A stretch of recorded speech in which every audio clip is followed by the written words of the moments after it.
Morning, everybody. How you all doing? Sometimes still learning. Anyhow, look, it's the Saturday before Christmas. Feeling a little Christmassy this year. Very odd because you all know I don't celebrate Christmas, but I'm feeling Christmassy this year. Wanted to play Santa, and I did. Been collecting for a while now, toys for the kids.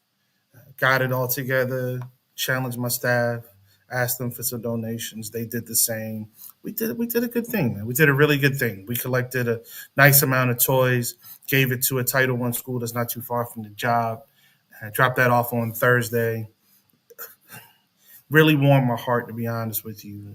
When I walked in, they had a table set up, and they were already giving away some stuff for the kids, but popped the collar a little bit. Came through real smooth with it. I ain't gonna lie.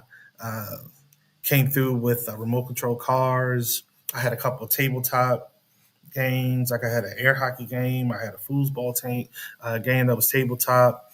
Those little, not the electric scooters, but the push and goes, if you will.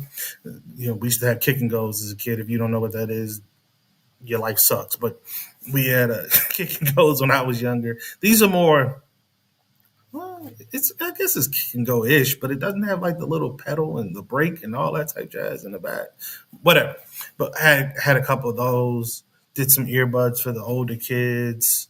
Did a lot of stuff for the young kids. So I tried to mix it up nicely to for the different. It's a full fledged elementary school, so I wanted to get something for the different levels of student and stuff. Got a little bit of this, got a little bit of that. Had some Batman stuff. Had some. I'm a nerd. It is what it is. Had some Batman stuff. Had some Star Wars stuff. I don't think I got any Harry Potter stuff, but tried to sprinkle in a little bit of everything again to appeal to all age levels and stuff. So we came through very nicely with that. And as I walked in, one of the counselors uh, saw me and she was like, I was grateful for another drop off and you came right on time. And oh my goodness, you have some nice stuff. I appreciate that. Even had a gift for the principal to thank her for the partnership and stuff like that. That was cool. It was really cool. Again, I'm not the Christmas dude.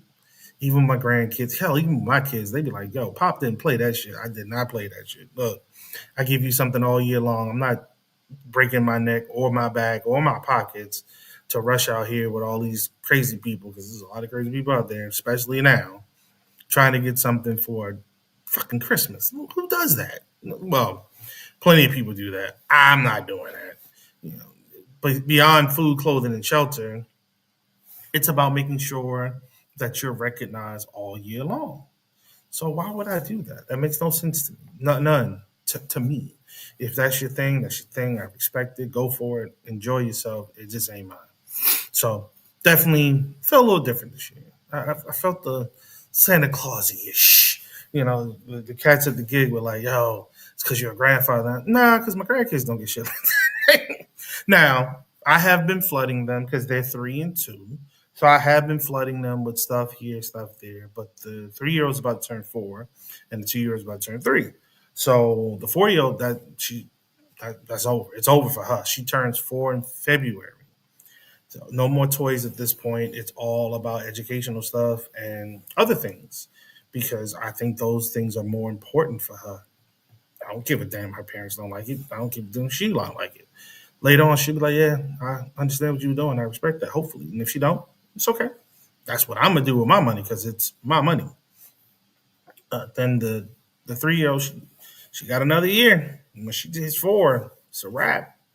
So, and I extended that because usually with kids, I'm like 3, it's a wrap. Like you don't get no toys at 3. What's wrong with you? You need to be learning something. Get your ass a calculator. Some freaking math books. Hell, if they sold Encyclopedia Britannicas right about now, them damn kids would have Encyclopedia Britannicas, different damn colors, damn Skippy. Now I know some of you folk out there like, man, I only had the one. Yeah, we had different ones. I was a little diddy growing the hell up. Yeah, but well, when I was with my parents, my grandmother, my grandfather, when it was Yvette's turn, nah, son, we was on the struggle bus, not destitute, but it was different. Life was different with a single mother versus having my grandparents there.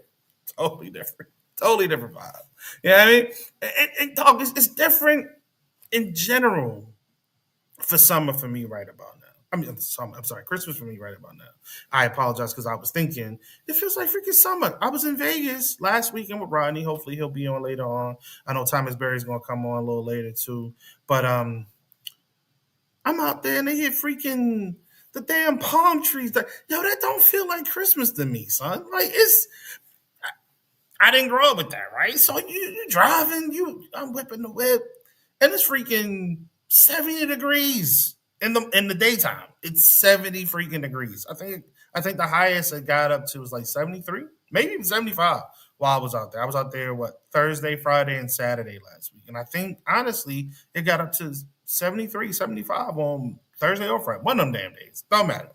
Now it gets cool in the evening. Will not dispute that at all. But it was warm as hell during the daytime. And I'm driving, I'm like, yo, how you got the Santa Claus and the ho ho ho? And it's hot as hell outside. And what the hell? I'm confused. Even here in Atlanta, I'm like, it don't feel right. It just don't. I'm the hawking. Ain't no snow. Ain't no threat of snow. It just it if okay. If you didn't grow up in this, maybe you don't understand. Get it. But if you grew up in it, it's a whole, as the kids, it's a whole vibe. It's a whole thing. Now, I'm not crazy. I'm older now. I respect the nicety of not having such an extreme season because when Brother Barry get on, we'll talk about that negative 20 or 30 or whatever they've been dealing with up there. Y'all keep that shit. I'm good on that. But for, I'm still 50, 51. I want a little, just a little hawk. Just give me just a little hawk to come through. Be like, ooh, that's good. Lord, this little nippy outside. Gee, Mo, Nettie. Let me go over here and give me some candy canes and let me get some apple cider. Let me give me some chocolate with the marshmallows. You know what I'm talking about? Maybe put a little something up in there. But it don't feel the same. Anyhow, that's my rant about the holiday. We will be back afterward. We are looking forward to spend time with our folks. I'm not spending time with nobody this year, to be real.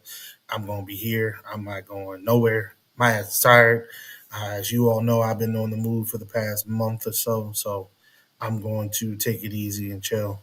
But I think I'm going to go somewhere for New Year's. It's still heavy on me and I'm looking forward to doing something different for New Year's this year. Normally, I just sit in the house and chill, but I think I'm gonna twist that and move that around a little bit. To be honest with you, I think I'm gonna do something different this year. But for the next 2 weeks, there'll be short work weeks for me, which I'm very much looking forward to. I'm looking forward to some downtime because I need it in a number of ways. I even started participating in a vitamin regimen last week. Yeah, last week. So I didn't want to wait for the new year. No crap like that. I'm not doing none of that crap. If I'm gonna do it, I'm gonna do it now. So I did it now, and it's definitely changed how I feel. Definitely, it's also changed how I relate to food thus far. I'm doing the ashwagandha, the apple cider vinegar, and the pre and postbiotic. Now, as a cat that noticed on some pictures that gut is getting out there. I'm like, yo, but I'm not eating like that, right? Which is a problem because you need to eat to lose weight. You definitely need to do that. You also need to exercise. I'm like, I move a lot, so I don't know what I'm missing out on that part. I'm not eating like that. I know I need to curb the sweets. That's one of the reasons I'm doing the pre-post and the apple cider vinegar. But we'll see. We'll see.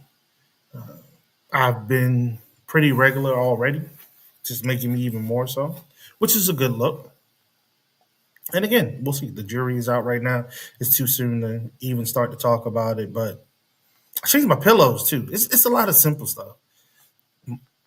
Went to Costco the other day. don't go to Costco, y'all. I'm not in. Just don't go to Costco and expect to spend anything less than $100. It don't work. It's unnatural. Every time they get me, they be lying. They be like, you can just come in and get one thing. And they be lying because next thing you know, you got a whole damn cart worth of shit. And they had the Alvino lotion on sale. It was freaking. It was $13 for the 2 pack, 24-ounce 2 pack, 13 smackaroonies. I was like, man, it's the winter time. I need that. So let me get two of those. And I got two of these, and I got two of those. I got some new pillows. And the new pillows, it was a 2 pack, it was only $15. And I was at the Hilton last go around, and I was like, man, I'm really digging this pillow situation. I sleep a hell of a lot better when I'm in their bed with their pillows than I do when I'm at home with my pillows. So I was like, I need to get some new pillows. Lo and behold, I come back and again saw them joking, so I clipped those up and kept moving. Uh, yeah, I'm through with all that. So we're gonna get into this week with the Trump primetime address and all those layers. Uh, we're gonna talk about the Brown shooter, the apprehension of the Brown shooter, and how that went down. Some more Epstein files were released this week, and Representative Stefanik, she decided to not only pull out of the gubernatorial race in the great state of New York, she also decided to not run for Congress for reelection to Congress. We've been talking about the potential of more and more Republicans falling off because of the drag that they're feeling from the current administration. The seeing is a different thing, though, right? So when January rolls around, and I think some folks are going to really wait until the new year, we're going to see what that really looks like and who's really going to jump ship. No pun intended for the boat strikes that the administration has continued to carry out, even though there's no directive from Congress to do so. I'm listening. I don't want to jump around too much, but I'm listening to the speech that he gave, and he was talking about securing the southern border. And one of the things he said was the last administration claimed that they were waiting for Congress to act and provide legislation and guidance on what to do with the southern border. Well, we've done what we had to do, and you turns out you didn't have to wait for Congress. That's not right. That's not true. That's not true at all. Yes, you can act unilaterally, but that doesn't make it legal. And right now, what you're doing isn't legal. It's been accepted because you have a Congress that is willing to turn a blind eye to what you're doing because you are in alignment with the same party. You still exert control in the House, you still have control in the Senate. So you've been allowed grace because you're in the same party. But that doesn't mean that it's right, nor does it mean it's legal. Now, as I sat in the gathering last week, I think I may have brought this up on the show. Maybe I didn't. But a number of things that I'm hearing in the streets, on the television, and just in real time are folks' belief in the system. It's a beautiful thing what we have in this country. It's the democracy, the republic, however you want to slice it, because we are a republic. We operate as a democracy, but we are established as a republic. And for the republic on which it stands, that's the Pledge of Allegiance, right? There's belief, there's your belief, and there's someone else's belief. Both of those can be true. What we're seeing is that other person's belief. What we're seeing is that other side of the pillow, pun intended, that says that I believe the way our republic is established, that the president and the presidency is above all and everything. And until the Supreme Court makes a ruling on such, they're going to do whatever they want to do. The danger in that is the Supreme Court has been laid out in a manner in which it lays or tilts heavily toward the thinking that the administration has. Now, why do not why? That came to be because for the past 40, 50, some way, you may even say, I don't want to sound like the president too much. You may even say 60, 70 years.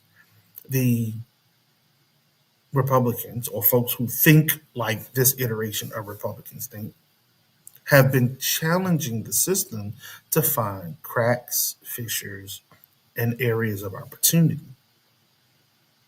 What they've done now has found they've come to find a person who is willing to push forward that way of thinking, who is willing to move quickly and forcefully with that way of thinking in order to accomplish as much as they can. It's a blitz. It's a blitzkrieg. It really is. They want to pound, pound, pound, pound as heavily and quickly as they can to get as much ground as they can. So if they have to give up something, they still got a lot.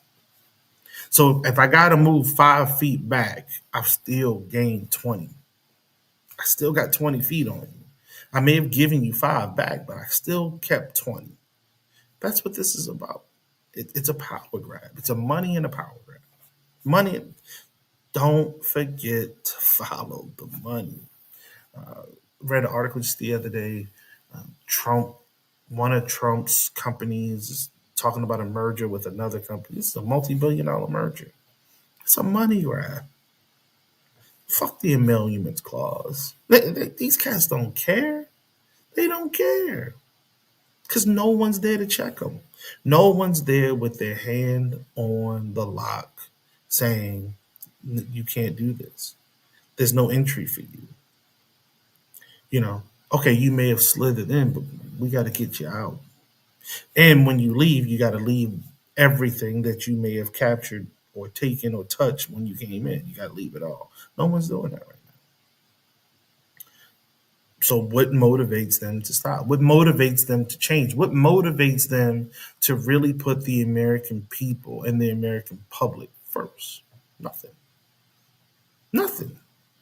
We've been saying this since this Joker won. We were saying this before he got elected. The danger with a reelecting him, is he was going to put people in place that were going to just be yes people. Yes women, yes men. That's it. And because of that, he was going to be able to get his clause and then allow some of them access to information, to structures, to levers of power that they should never have access to. They were denied this access in order to put some safety valves on us to protect us. Some, not total, but some. Now, the hens are really, I'm sorry, the wolves are really in the hen house and the doors closed behind them. If you're a hen, what chance do you have? What chance do you have? Now, what you can hope for is that the wolf gets full. And in that gives you an opportunity to live a little longer, or it may even give you an opportunity to escape. But once that monster gets hungry again, who says you're not next? Even if you may not be first, you still may be next. So that is the problem. That is one of the problems that we're facing right now. Huge problem. Huge problem. Because again, there are no controls that are saying it's not true. Very few controls that are saying no. The controls are the judges. And what they've even found in that is okay, let's not bring any of our issues through this judge over here. Let's make sure we file a motion over there first. because we have a more favorable chance or we have a more favorable judge over there. Look at the girl down in Florida. Look at her and the ridiculousness with the files and that whole situation. Eileen Cannon, look at her, and just the foolishness that she allowed to happen because she is aligned with the Karen administration. So when you have folk whom will allow you to do what you want to do, you continue to knock on their door. You continue to go routes through them. Okay, so I can't get it over here, I'll get it over there. And once I get it over there, that establishes a precedent. Well, now there's a duke out between the two different agencies or courts. So now it has to go to mediation. Well, if it can't get settled there, then it goes to the Supreme Court. And guess what? I got the Supreme Court. I got the Supreme Court by the short and curlies. I still win. I still win. I saw a blurb this morning when I rolled over. It said that this is the first rebuke of an emergency um, injunction. Thank you. That the Supreme Court rejected. I'm sorry, from the Trump administration, that the Supreme Court was like, yeah, no, we ain't gonna hear that. And it's a case involving uh, first the freedom of speech on the immigration judges against the administration. The administration was trying to discharge the case. They appealed to the Supreme Court, and the Supreme Court said, "Nope, we're not going to hear it. We're going to allow the lower courts to sort it out." This is the first time that's been done since the administration's come in, and this is a sign that maybe there's a slither of lawfulness left in this country as with respect to the three branches of government, because they have been all three have been running lawlessly for quite some time because they have not gotten what they wanted, so they have chosen to get it all now while they all are in agreement with the agenda. Morning, brother Barry, how you doing? I'm doing good, Morning, yourself. sister Rashi, how you doing? How you brothers doing today? I'm Well, doing, well, well, well, well. doing all right. So I haven't gotten into any of the specifics topics that we wanted to talk about today. Talking about playing the Black Santa Claus for the schoolhouse not too far from my work, and just how this administration has built upon or taken advantage, I should say, of the past 60, 70 years of challenges that have come through the legal system to precedent. And now that they are in alignment, how they are trying to push rapidly for the changes that they've been looking for, because they've been denied by people previous to now that have been standing in the gap saying that's a little too far. This is a little too far. No, you can't do that. But I wanted to catch up Rashi first, because not a ladies first situation, but sister, you are in the midst of a very well deserved break. Am I not correct? Oh Lord, let me tell you something. I actually almost hurt a child yesterday.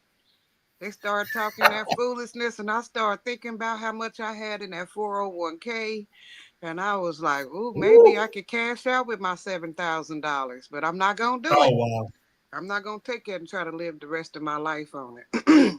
But yeah, Mm-mm-mm. but the families needed to, like, this was a really interesting little block quarter we just had. This last quarter was quite interesting. I mean, on a government stance, everything is in flux. So we didn't know what to do with our sped kids. We didn't know what the government was about to do with children of, who learn exceptionally. We didn't know how hungry our children were. That food stamp situation came through because they used to throw them fruit cups in the trash, and they started stockpiling them like it was war rations. So y'all gonna hear my granddaughter here. What you want? Uh-huh. Just sit down somewhere. So I started seeing like my kids' clothes would be dirty a lot longer than I. They would be recycling them uniforms for the third time, fourth time. I could see stains from Monday on Friday's pants. Like it, I could just tell that my families were going through it, you know. And so, not only did I need it, they need it. These families need a recalibration period. They need to do this all this damn laundry. They need to make it to the food pantry or all of that because they were suffering.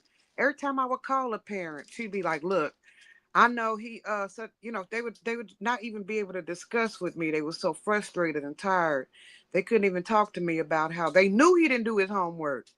She knew, but she was so tired, Barry. She was so wore out. You know what I'm saying? That I couldn't talk to her about how bad his grade is because she don't want to talk about it. She just got home from. It was just real weird this last quarter, and so I'm Mm-hmm. hoping that when they come back in January, people's got their braids redone. Because see that you be in the urban core, it'd be something as simple as overgrown braids, and now a child can't learn. They embarrassed over they braid out being being too dusty or something. If somebody say something, then somebody laugh, and then they attitude is messed up for the next week, or at least until it get done, because they keep clowning them. When dudes beady beads start rolling on, or their hairlines start getting real beady, and everybody start talking about, oh, your family don't love you. They won't even brush your hair, because our kids do that. I don't know if you know this, Lee, but black kids are particularly vicious to each other. Oh yeah. And I don't know if this is a good thing or a bad thing because we ready for the world by the time we get to it, but we ready for the world treating us like that because we grew each Each other other up in like that that. way. Yeah, and so I've been Mm-hmm. trying to chop away at that pain that they feeling from being poor. Like I work in one of the poorest districts in my community. In my city. So, so you are at a Title One school? Baby, they trying to make it a title negative one. It's so broke up in there. It's really really bad. But we are also the most dense part of the district. So most of the people live here, and it's a lot of apartment complexes and high rises. So out of one building can come 50 children. Mm, mm, mm.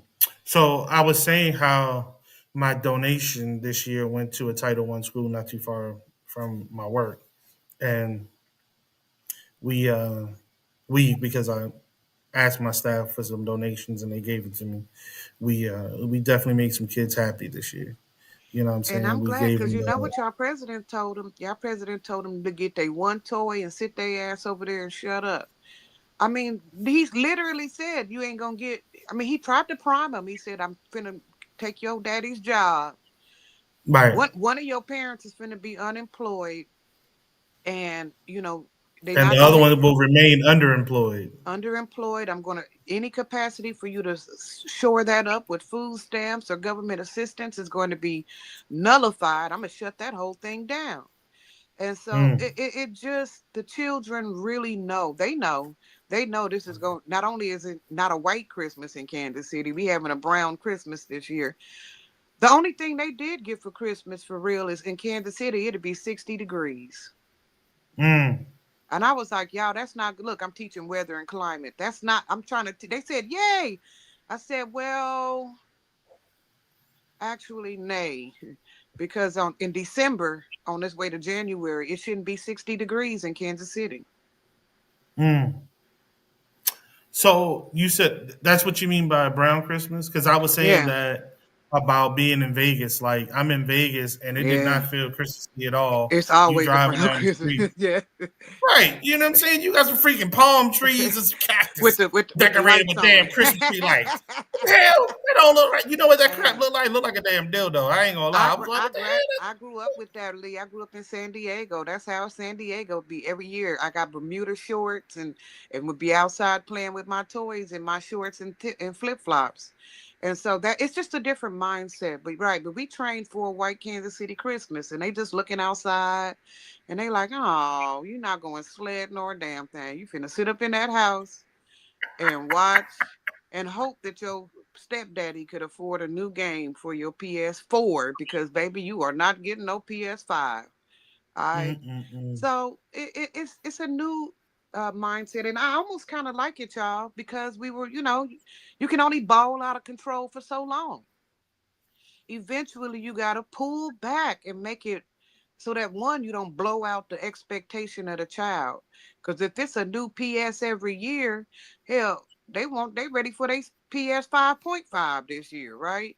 Because every year you give them something new every year. Man, you need to slow your damn tongue because I'm waiting for my new Samsung 20S 26 Exactly, Ultra next year. I ain't even gonna lie, exactly, I already been exactly. looking at it. I done planned it out. I But just see, started putting a couple pennies but when on the you blow, side. I'm like, yeah, I need to get that in my. I haven't and I'm had I haven't so had a new one glad. since 2024. So Rashi, now I come on suggest now, y'all consider it's time. Kwanzaa. And look, Brother Barry, do you celebrate Kwanzaa? Because I know I do. I do because I found it to be one, cheaper. Two, I'm able. Let's stop playing. Then I can spread the love over a week. I don't have to be feel like if it's something that didn't happen on Monday, no worries. I can get Right. them. I can get them for Friday, right? For that next Monday, Hmm. I'm gonna come to it. And more importantly, they know not to expect no people who celebrate Kwanzaa know. Stop looking at me for really high ticket items. Look for me for things that you actually need, not necessarily want. And so that's why I busted my family back down to Kwanzaa. We had to get away from that Christmas shit. I couldn't afford it. But Kwanzaa, I can afford. I can get you a nice sweater. I can take you out to dinner, right? And I can Hmm. get that one thing that might last 9 out of the 12 months, other than the sweater. That one thing that might plug in, but it ain't no game. I don't know how to explain to people. It ain't no game. It's something else. But we have to pull back. I mean, I literally sound like Donald Trump. I hate to say it, but we have to pull back. We have to pull back as a nation, or else what?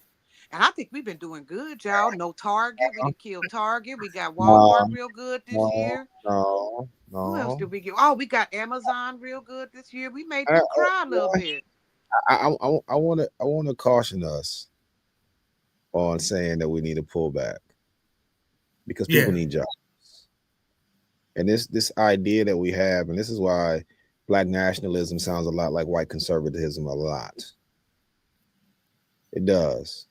It's almost this anger that other people can have. It's the same conversation we have with reparations, where people say, "Oh, well, the white man gonna make the money back." Duh, the white man own most of the things you got to buy. Most black folks don't own land to have wood so you can build a house, or own manufacturing plants so you can buy trucks or cars or whatever the case you may need to do those services. It's a little bit of common sense in it. You need progression of the economy. And the reason why you need progression of the economy at this point is because people 401ks for their retirement is set up into the economy doing well. And if you start talking this regression piece, then the people who have been paying for things to be ahead are going to be the ones that's going to be hurting. And so we're all interconnected. Now, can we pull back on some of the materialism of the country? Yes. Because I say this all the time. Americans, especially Black Americans, in the last 7 years, we spend more money on foreign vacation soils than we actually do in our own communities in charitable aspects. And I don't hear us talking about pulling back on that. So, maybe we can pull back on Dr. Miami. Maybe we can pull back on these plastic surgeries. Maybe we can pull back on some of these galas that we don't necessarily need to be dressing up all the time in. Maybe we can pull back on Why you that. need a 100 inch TV? No, don't talk Why about you the need a TV 100 inch TV? because my wall because it fits my wall, and uh It's football season. and if I want, You see what I'm Them saying? cowgirls ain't going nowhere. You see what Let I'm that thing saying? go, bro. hey, Let that thing listen, go. wait, hold on a second now. Why is it that my 100-inch TV is a problem? Because that's a job for somebody. Somebody got a True that. job building that TV. True that. True that. So you need that 100-inch TV because that might be extra hours in the sweatshop that somebody get to pay so they don't jump in that net. So you got to think about the ramifications of some of these things that we're asking for on a consistent basis. because we don't really understand how interconnected the economy is, not only to us nationally, but also internationally, where people have to put these things out. So, that's just my 2 cents on it. I get we always feel like we need to have less, but that's just typically the progression of human beings. We think about where we came from. We got way more, Rashi, even if you peeled it back, than what they had in 1865. Cause You want to go back to that? Cause I love Yeah, my but Life-R.E.A.L. I had the let's say, Life-R.E.A.L thing. My mama gave me a right, chemistry set, right, but I right. don't know. So, so do you want to go back? Do you want to go back? did you Yeah. have the bake oven, the easy bake oven? No, I didn't want that shit. Don't give me no baby dolls, and I don't want no oven. I got me a chemistry set. I told her early, don't play them games with me. I will not be domesticated. Uh, Nate?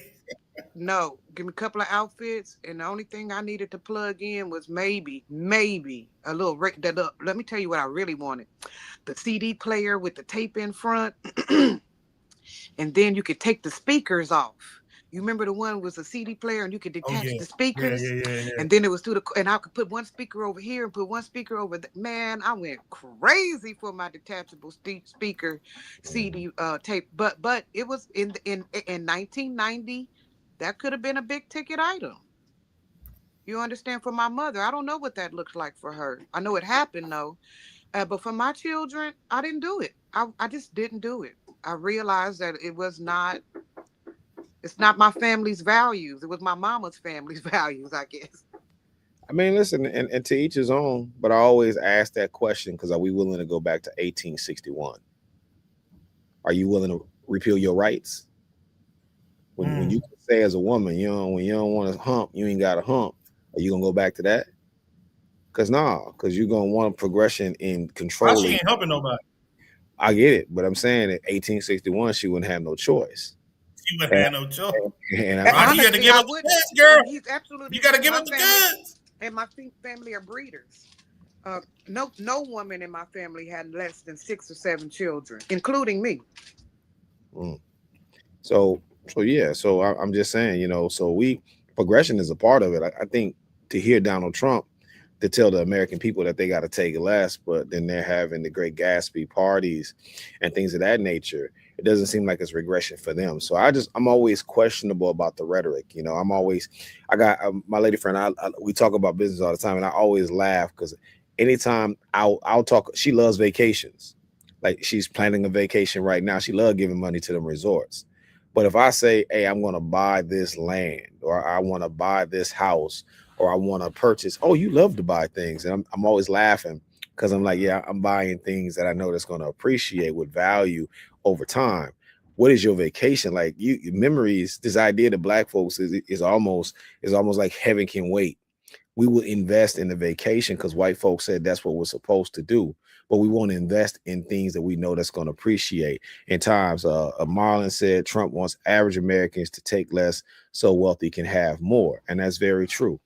It's very true, Marlon. And that's part of that pitch. And that's why it's always been that pitch. It's been that conservative pitch consistently. And you have to look at the people who has always fed it to us. It typically been at the top of the pyramid, telling the people at the bottom of the pyramid to take less while their families go on vacation, while their families enjoy the wealth of that organization or that religious aspect of it, right? We don't even know how to do it right, Barry. Like you just said, we buying shit that don't matter. If we gonna learn how to, if that 100-inch TV is still there in your house in 20 years, yes, it was a sound investment. But you know the nature of these new TVs.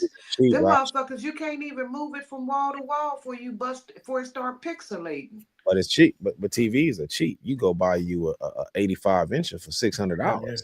So this yeah, idea that we're still saying that it's the TV, let me tell you, yeah. them locks that sisters are getting, that shit costs more in maintenance than a goddamn TV.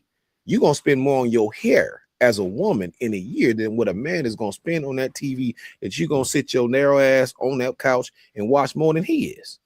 So when we talk about the things we complain about and then the things that Yeah. we invest in, because I could always say, hey, I can call my stepmom right now. She'd be like, I ain't never went to no beautician. I did my own hair. And I did my daughter's hair. And I did my sisters and my friends' hair. But That's ain't where I'm at. I do my own hair. This a recalibration, brothers. You have to hear us be afraid to participate in an economy where you can't stockpile and you can't prepare for tomorrow. Even being splurging now gives us a little bit of an anxiety because we don't know what America is going to do to our household down the line. So when I'm saying pull back, it's not so that we can buy into rhetoric. I say pull back just based on the stochasticity of the economy right now, up, down, round, round. First of all, we just had a crash. We just crashed not too long ago, and then we had a record day afterwards. So how do I know to prepare for stochasticity? You pull back. You don't ball out. You pull back. I mean, ain't nobody balling out at this point, though. I mean, I think, like I said again, I think it's just all about perception. There's a lot of stuff that Black people have to buy because they are in deficit. So when you're in deficit, you're gonna either buy cheaper things, and if you buy cheap, that means you're gonna have to buy more because typically the wear and tear on cheap things are not going to be long. Two is that we just have to learn the not just the value of a dollar, but we also have to learn when we have opportunities to invest. Opportunities are a little bit different in what you invest in and what you don't invest in. And we have to be a little bit more collective in that investment. Had an interesting meeting yesterday with the Jewish community, some members from the Jewish community inside of North How did that Carolina. go? Interesting. We'll talk about more about it offline. So Okay. because I don't want to go too much into the depth, but Gotcha. but I do, Gotcha. Fair enough. but I do want to say what I told them, and I'll say this to us on this stream. What we can learn from them is their collective economic prowess. What we can learn from Yep. them too is they're proud of who they are and their heritage. It was a speech I heard on Thursday at a Hanukkah party that they invited me to. And I'm listening to the speech, and I said, man, my speech was not as fiery as that speech on purpose at the NAACP this past September. But he got a standing ovation. There's a rabbi who spoke at the end, and he talked about, shining the light and how they're supposed to be proud to be Jews and taking on a heritage, the whole nine. And I said, you can't give that speech in the African American community because it's going to be somebody Black who's going to criticize the fact of what you spoke of. You left somebody else out, how you didn't talk about the importance, if, as a man, if you didn't talk about the importance of women. But those Jewish women were there clapping just as hard as the men were clapping. Everybody understood it. Everybody felt it. And for me, I'm not a Jew. So I didn't necessarily, I didn't feel like it was necessarily directed at me, but I could also respect the idea of them being proud of who they are and their heritage. And one other last point that I checked out when I was in their synagogue. I love the fact that in the synagogue that they did have historical books about what they went through. And that's one of the things I wish the Black church would get more into. There's more books than the Bible. And there's more books that can speak to you than verses talking about Jesus. You on fire with that one, brother. And the Western names, and also the Messiah complex that we suffer from. We have to figure out a way to get out of that Messiah complex because too many of our leadership feel like they are the one. They feel like they're Neo, and it's not going to take a Neo like it's a system. You're fighting against an entire system. So from that meeting yesterday, that's what I took. And I do want to say one other thing too, because some people were asking why are we meeting with them and what's going on in Gaza. Well, the Minneapolis NAACP's responsibility is to the kids in North and South Minneapolis, Brooklyn Park, Brooklyn Center, and the surrounding suburbs. While it's important to understand what's going on inside of Gaza, you also have to make sure that you're taking care of what's going on with the children in your community. Far too often, I'll use this analogy real quick. It's like two parents in a house. They got a child that just broke their arms, but mom is upset because dad tricked off the bill money gambling at the gambling house. And the kid just broke his arm. Or do you talk about the bill money or the light bill, or do you talk about getting this kid's arm fixed? Well, anytime we're talking about better in the Black community, we always have to bring in other people. And I always want to caution us on that because Black folks understand that about Black leadership. And Rashi said something about Trump. She talked about how Trump is moving so fast and so swift with the things that he's doing. Well, why is Black leadership always moving so goddamn slow? And I said that at a meeting with Black folks who were trying to deny or delay a meeting. It's because we reactive, brother. Reactive is never going to trump proactive, ever. 100%. But the other thing is, Rashi, when you have to go talk to your handlers When you have to go really talk to your real boss, who's typically white folks, you have to be gentle with your step. And that's just what that boils down to. You have to be gentle with your step. So I'm a firm believer that we have to step that up. And if you're sitting at tables and you have black leadership in this climate that is talking about slow and deliberate, while you see in Trump moving quick and swift, no, you need decisive leadership at this point. We've had a long time to study the disposition that we're in this country. Anybody's talking about slow is just telling you to hold up until they get back from vacation. And they meant that too, because they went on vacation right when we needed them the most. They good at that, boy. They know how to clock out. They almost good as me.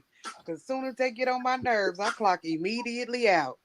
But just to that, let's talk about that. We have a government that when it's time for them to handle out what we said we need for them to do, they clock out. They clock out and go home. This is their third time doing it this year. Mm-hmm. Let me get this comment in because I think this comment is real important. Um, so, bro, Nate said, I'm taking my wealth and leaving this evil, racist country. Sadly, some black people never ever leave this country and they think that the whole world is America. I agree with that. The same way this country is, and there are better places on earth, safer places on earth for black people than America. He spelled America with the KKK. Bro, I agree with that wholeheartedly. You know, you definitely need to get out. You definitely need to get out the Western Hemisphere too. They all Because rushing to get here, me. They all running to get here. who's they? Who's rushing to get here? Who's that? Definitely East and West Africans. They love America. The Caribbean too. Don't go down there to Florida and Texas. They down there. The Sis, America that we hate is the America they barely understand. So they come in, they're rushing to take what we are sick and tired of and ready to let go. Just sis. tell that brother that he's finna get replaced by a Haitian. If not, Trump could help it. Okay. A white South African. The Haitian, right, for real, right?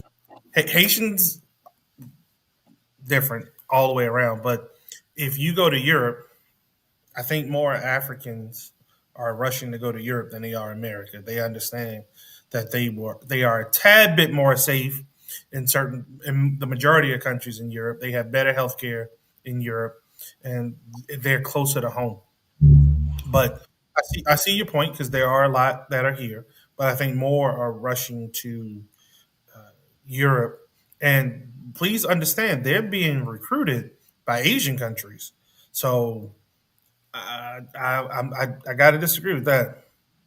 Okay, So that's true. If you tell me, hey, come to my nuclear green glowing city, I got Brother Jamar, I got two Japanese women here waiting on you, and three different ancestral homes that I'm gonna pay you some poultry money to rebuild. And please, right. what do we do? I mean, that's the same thing Ghana doing. Come back home. We love you. We have so many properties for you to rebuild. Like, what are we doing? I would just say this, y'all. I think that what we should be doing in America is what we did in 1865. And we got out in Reconstruction and we just found land, we found towns, and we just built for ourselves. And sometimes you have to do that. You don't have to be tapped into the matrix. Like I was sitting there like looking up honestly the flaws of Facebook while I was trying to like build my app up because I'm trying to figure out not to create the same flaws. And one of the flaws that they said is because of how it drives people to always be online. It always reminds you that you got comments that you didn't comment on or whatever the case may be. But when people stepped off of Facebook, their depression and mental health got a lot better. And they said that they omitted that in the report because they don't want people to know that if you are not on these devices as much as tapped in, if you really had projects that you were doing in your personal life, you'll be a lot more happier. And that's part of the problem. It's the rhetoric, like we're too tapped into, as I was saying at the synagogue, man, Trump is a representation of the collection of the ideology of all Americans, black, white, Jewish, native, whatever the case may be. That ego, that arrogance, we all got a little bit of it. That brashness. That's why we always laugh at the dumb shit that he say, right? Because that sarcasm, that little spite, whatever the case may be, like you got to ask yourself though, are you willing to give all of this up that our folks died for. For what? You're dealing with a group of people that's already on their way out. They're pretty much being breeded out, and they're trying to figure out a way to stop other people from breeding. Now, black folks done tapped Mm, out. Black folks done tapped out because we don't even want to have sex no more, not with each other. So you got to mm. understand that Or that's we may want to do each other, but we may want to do the same thing. man, come on, man. But that's a part of that conversation of being inside of their schools and being indoctrinated. So when you have their indoctrination, for or against, pretty much is still going to be the same as France Fanon. And so that's our issue. Like we got to understand, like, yo, why would you want to give it up when you've already made so much progress? But it's still a lot of places to build. And if you think of line, I'm just looking online in my grandmother's hometown of Helena, Arkansas. There's 50 some odd acres of land with hunting areas and everything that's wide open for $16,000. Like black folks can buy stuff and build stuff, and you don't have to be tapped in. The white folks said, "Hey, we want to make an all white community," and everybody's in an uproar. Well, black folks should have said, Mm. "Well, if that's what they gonna do, fine, we'll make an all black community." It's just all about this idea of being tapped in or having to go by what this particular government says, but there's pockets within pockets.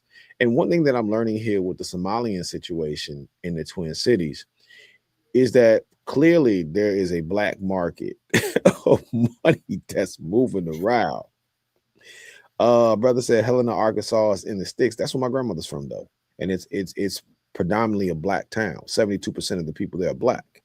So once again, as black people, do you want to be in the city with the white folks controlling you consistently, or do you want to be out in the country where the black people at? Choice is yours. Slow it for a second. Let's go back to the Somalis because a brother commented on the Somalis earlier in the Mm. comment section. I apologize, fam. I didn't post that up.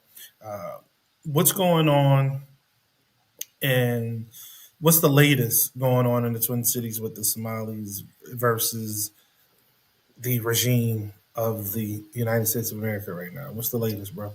So a couple of things. ICE is really ratcheting it up, and we offered the app. We were at the mall app and went back in the week partially because I wanted to get some things situated with the company, and then we'll tap back into them. But ICE is ratcheting it up. They're finding more. That they're saying that it may be up to $18 billion in fraud. The fraud got so bad that we had two brothers who came here from Philadelphia to fraud. Uh, Wow. they heard about it from someone else. So um, I'm just gonna say this, and I mean this: the Somalis did with the fraud piece. When they say 18 billion, you have to understand the white folks are somewhere around in this. That's a lot of bread. And what I laugh and chuckle about is the same black folks that was online telling us that we should stop asking for reparations are now crying about the Somali stealing. And the same amount of money that Mm. they're asking for reparations, the Somalis, if you want to say they are the So, ones who stole, if they want to say that it's fraud, well, if you could have $18 billion in fraud, you could have gave $2 billion in reparations legally. And that's part of the thing that I'm chuckling at is we're mad at them for stealing, but we're not mad at each other for coming together for group economics that we could have made a demand on these politicians. So now what do we say? If the state of Minnesota could allow them to fraud 18 billion, can't they certainly give $2 billion for the ask of descendants of slaves for reparations? I'm just asking. I'm just asking. And before somebody say, this ADOS thing, I want to keep in mind before ADOS came back, before ADOS hopped on the scene, nobody from the Pan African nature was really talking about reparations. That conversation was dead. That was there with Cobra in the mid That's true. '90s. Pan Africanists do not like the idea of us trying to get our reparations. They think that it's a global colonization issue, and that every group, if the Haitians get mad and get their reparations from the French, and then the Americans get their reparations from the Americans, and then eventually the ability for us to get our reparations globally gets hindered from the fact that we're asking for individualistic reparations from each nation. The Pan Africanists, and I'm not with it. I'm just telling you what they're saying. Pan Africanists say if the problem was global colonization, then we need to fix it as a global anti-colonization, because some of that colonization is still happening. And Right. so when we go for individualistic reparations, not that they don't want us to have it, and I think that's the argument that we need to make sure we get clear. People who understand Pan Africanism and support it, and I'm one of them, they do not want people not to get reparations. They just understand that if it's real, it's a global issue, not But, a national issue. but once again, Rashi, that is a perception because in 1865, when it was discussed, it wasn't from a global level. So if you're going to take an idea from the past, right, and there's already articles that was already passed in 1863. That's what we're talking about. So when they talked about 40 acres and a mule, they weren't asking for what was going on in the Caribbean. And that's part of the problem that as I stated before, anytime I'm looking at with Jasmine Crockett, the litmus test for Jasmine Crockett today is how does she respond to what happened in Palestine? Well, that's a hell of a litmus test because that's the same litmus test that we put on Kamala Harris. And what happened? You got Trump now. Are we going to Mm. continue with the same litmus test? Are we going to continue asking the exact same things and having the same results? And one last piece again about this Pan African thing. There are two different organizations inside of one inside of Europe, and there's another in the UK, and there's another one inside of the Caribbean. And those groups both focus on reparations, and they do not talk about African Americans.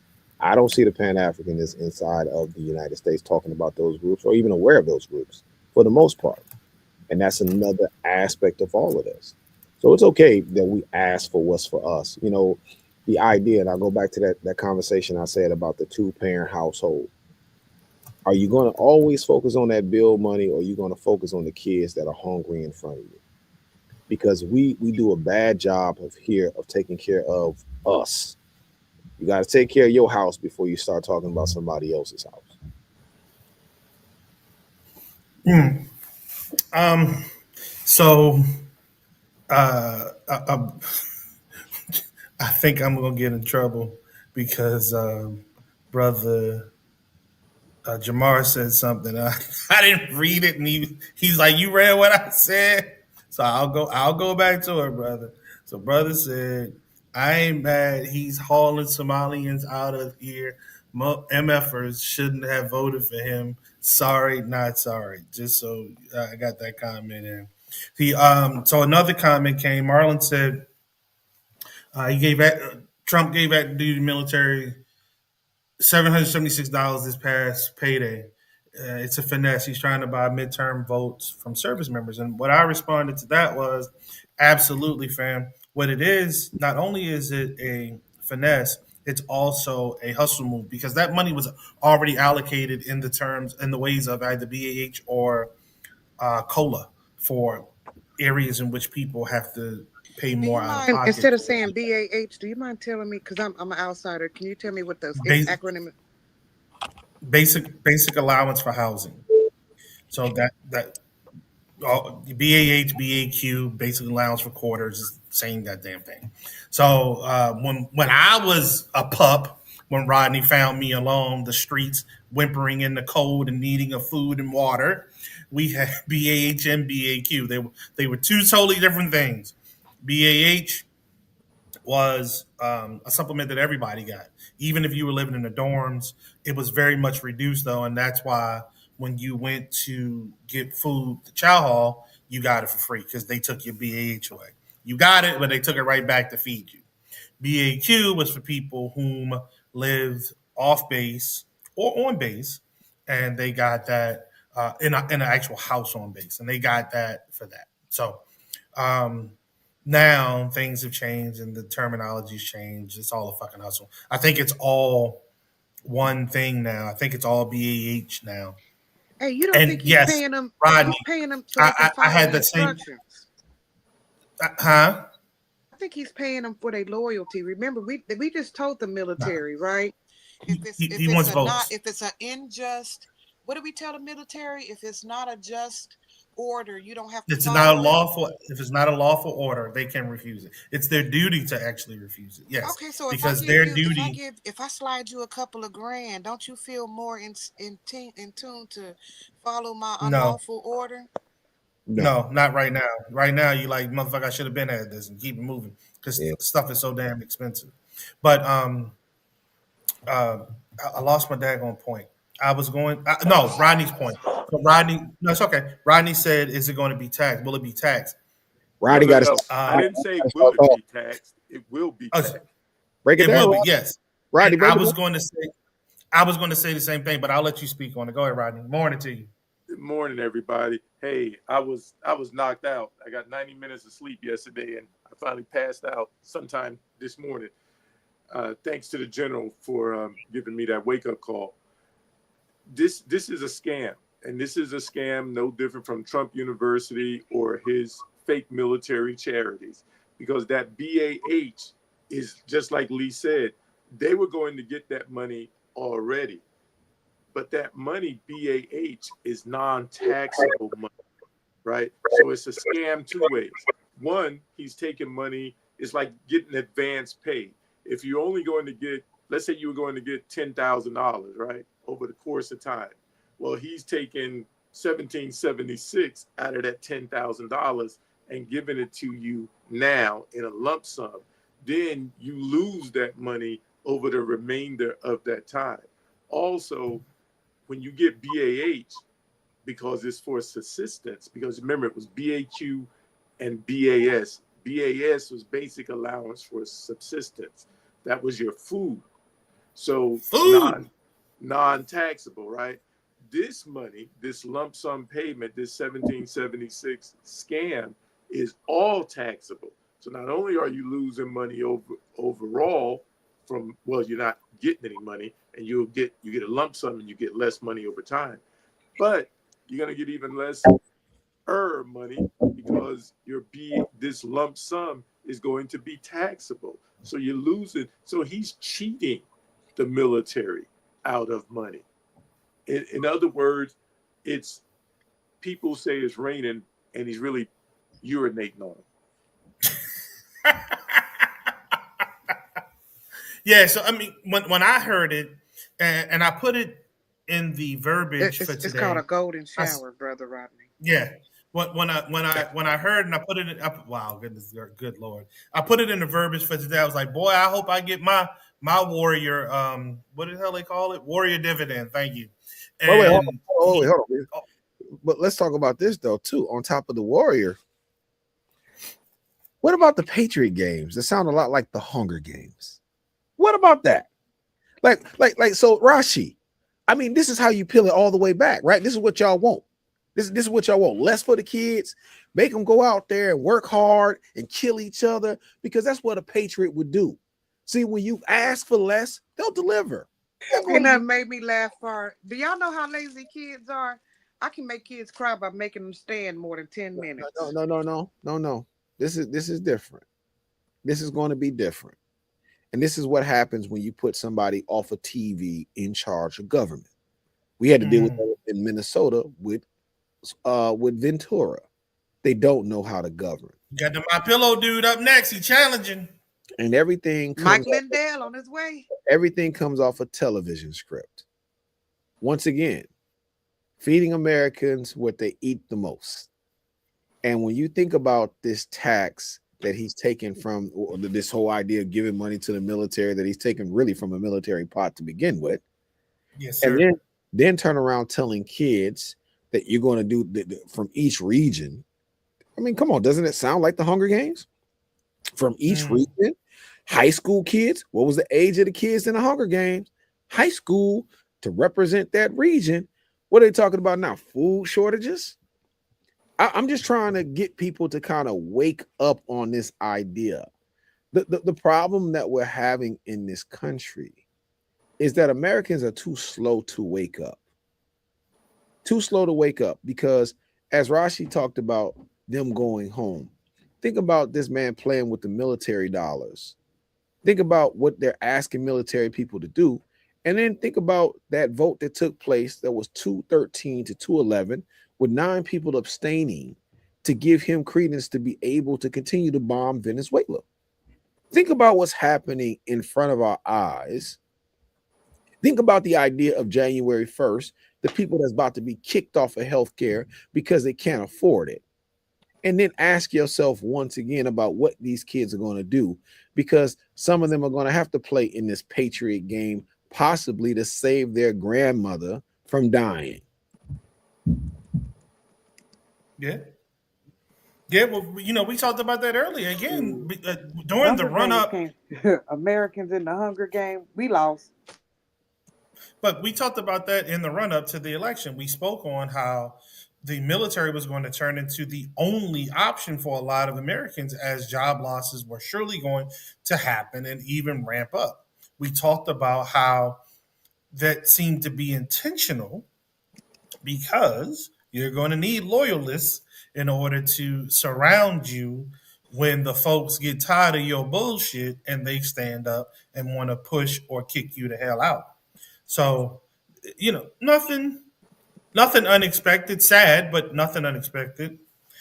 Yes, so Rodney said that's why the military is not supposed to follow an unlawful order. Take was That was the safeguard that made us different and better. You're absolutely right. We spoke on that not too long ago.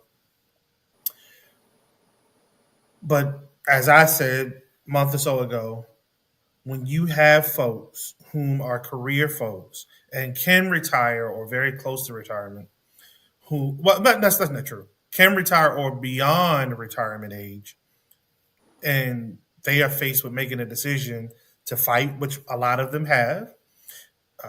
They are getting booted out, they're being asked to leave, or they're choosing to leave so that they can keep those benefits rolling. Now, what you're doing is you're putting younger folks in whom, as I again said it, they have mortgages, children in school, they have obligations that they're still needing to meet.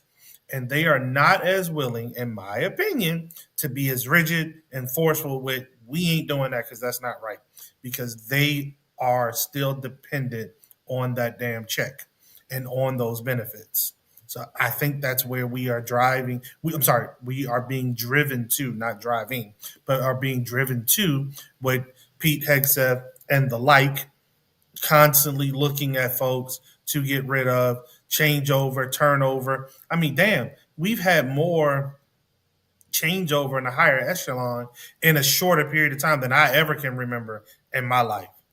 Usually you have some folks transition when a new president comes in. That's natural. And Right. then at or after the midterms, you have other folks transition. Dog, we ain't even there yet. Folks done turned over 2, 3 times, and we haven't even hit the midterms yet. Yeah. That's sad. That to me says there have been some folks that said we are not doing this shit because this is not right, and they have been ROD, relieved of duty.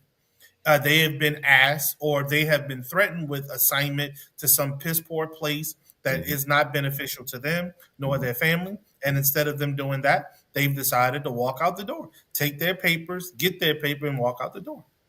And I would say to those people, salute, because somebody has to have the integrity to stand up and say, I'm not going to do it for money.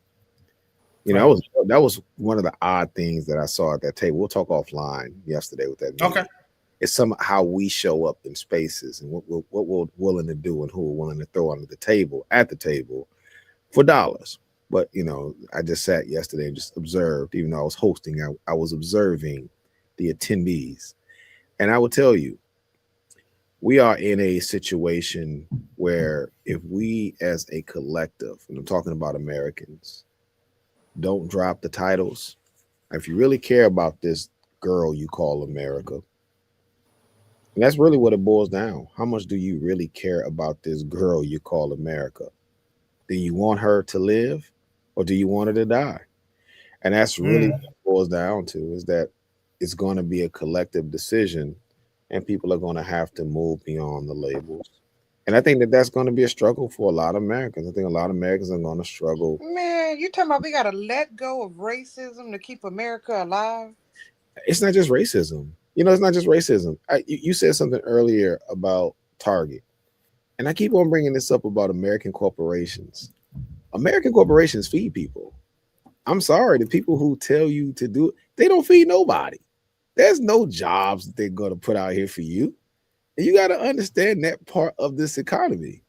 It's like that's the part that kills me because we're always harkening back to Dr. King. And I'm like, yo, DEI, it was more white folks that was getting those jobs and we were anyway. Who cares? Like, who really cares? Like, we're mad because of corporations, DEI. We weren't mad that they killed affirmative action. Like, yo, where's the outrage for that? Where's the outrage that they're killing the board of education? They did it systematically, brother. They did it in the courts. They hired the right judges that would make the legislation that could make that happen. But you're not hearing what I'm saying, sister. What I'm saying is there is no calling of attention to that. There's no call of attention that they got rid of the board of they're killing the board of education, but nobody's telling nobody to boycott the WWE. And Linda McMahon is still drawing money from it, or the other businesses that these people are attached to. You pick the one corporation, Target, and I keep on going. White folks was boycotting Target before we started. That's why Target ripped out of DEI, to be honest. But we have to learn, if we're going to do those things, we have to create jobs. Wait. You saying white folks divested because of DEI? White folks. And then we divested when they bowled into the wishes of white folks and killed DEI. Then other people start fucking with them. Yes. So that means now white people are now floating Target because once they killed DEI, they should have went back in there, right? But if you look online, they are a part of the major force still boycotting it. Are they saying they're trying to be sympathetic with DEI? I mean, you understand what I'm saying? But I understand it. But what I'm explaining to you is I'm saying that's still a workforce that is still putting black people working for Target. And you got to understand, when those cuts take place, it's gonna hurt them too. I'm not saying I'm against the boycott, but I'm asking what is going to replace it. What else are you gonna create jobs? They come out, go in there and just buy the black stuff and come on out. That ain't gonna work. Hey, listen, I'm just always trying to figure out the realistic angle. And when we see these people who are donating all this money to this wing, are we gonna boycott Apple? How about Google? Are we going to boycott? I'm fine, but hold on. Now you getting personal. I'm fine with Apple. I told y'all stop using that what I call it, that fruity phone any damn how. Hey, I'm gonna tell you though, what I've learned this week is that all of the things that you like with your phone are all Apple patents. And everybody talk that stuff about Apple, but your little Android phone is using a lot of Apple technology to make it go. And so speaking of letting it go, we got 45 minutes left. We ain't hit on basically nothing we supposed to talk about today, but that's all right. Oh, it's like files. It's all black. It's all black. We're gonna release it all black. All right, so let's attack Marlon first. So not attack him, but his question. He said, "What do you think about the blank pages of the Epstein files?" You know that boy is combing through these pages with the Justice Department trying to remove anything that implicates him and what's going on. You know that. You know that the reason this has been the reason that this has been stalled from release so long is because they are looking, cross-referencing, trying to remove anything and everything that connects the dots, the money moves, and others for folk whom are at the top of the spear as far as power, influence, or money are concerned. They're trying to clean this crap up as best possible. They are trying their absolute best to hide, duck, and dodge the fact that them mofos are all in bed together, literally and figuratively. They are all in bed together. Trump, they probably got some pictures of Trump with 4-5 little young girls. Epstein staying there like, you know what I mean? I'm just saying. Look, I ain't been wrong since I got the imagery of him giving oral sex to Bill Clinton. I have never recovered from the idea that Well, that's who Bubba was Marlon supposed to said. be. No, Bubba's a horse. I Marlon told you. said they showed They the got pictures of pictures Clinton with though. Of Bubba. course, They got No, no, pictures with of Bubba. course. Bubba was in there. no. They got pictures.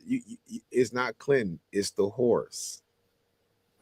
It's not Clinton. Clinton nickname is Bubba, and they do got pictures, but it wasn't with Trump and Clinton. Bubba is a horse that Epstein owns. Okay.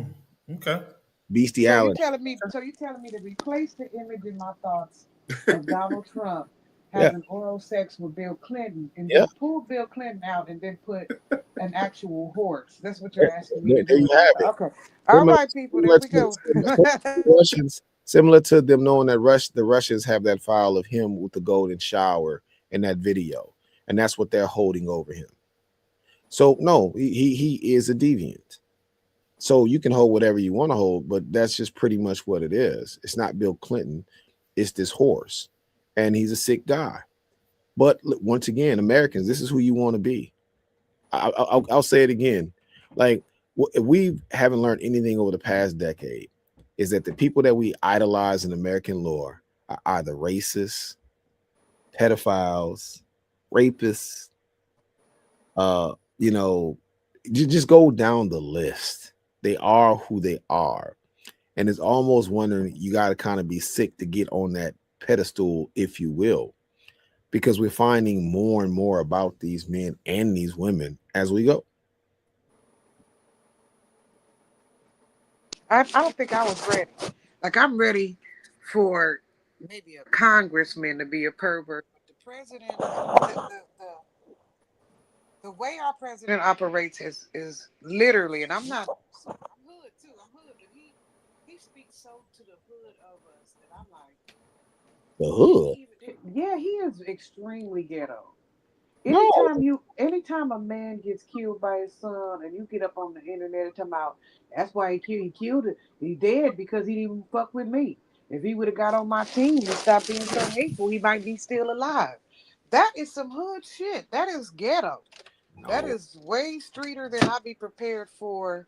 A man who say he went to Ivy League school and was trained and he got such and such a friends. It just seems like he resonates so low.